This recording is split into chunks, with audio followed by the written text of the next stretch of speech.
Si l'on n'est pas sujet au vertige, la pêche peut être miraculeuse. Une abondance de poissons qui s'explique par l'absence totale de bateaux de pêche le long de cette côte. Les hauts fonds qui l'abordent la rendent inaccessible aux navires.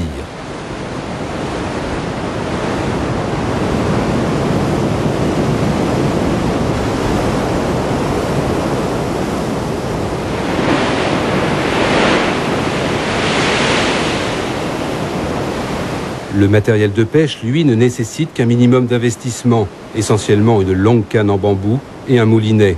Reste la technique, le doigté du pêcheur et son intuition. En bas, dans l'écume des vagues, il y a des courbines, des sards, des dorades et pour les plus chanceux, des barres.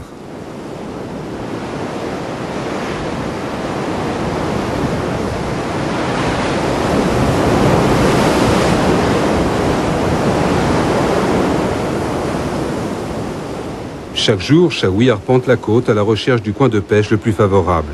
En fonction de la force du vent et des vagues, de la marée, des courants et de la couleur de l'eau, il choisit son endroit. Chaoui connaît chaque pierre, chaque prise de cette falaise. Le moindre faux pas serait fatal.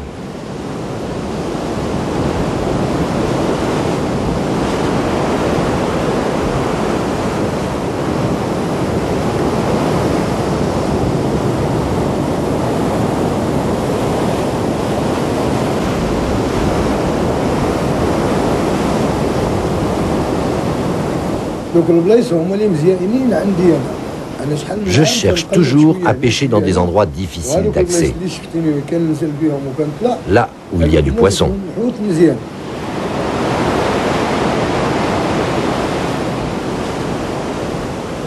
Et lorsqu'un poisson mord, le rodéo peut commencer.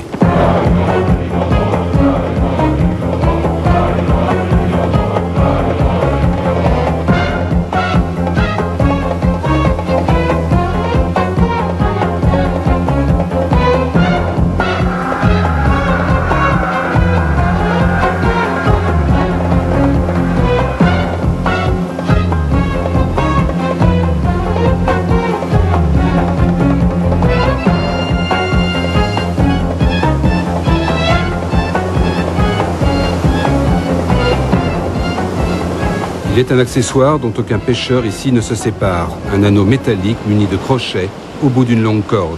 Indispensable pour sortir de l'eau la courbine, de loin le poisson le plus répandu.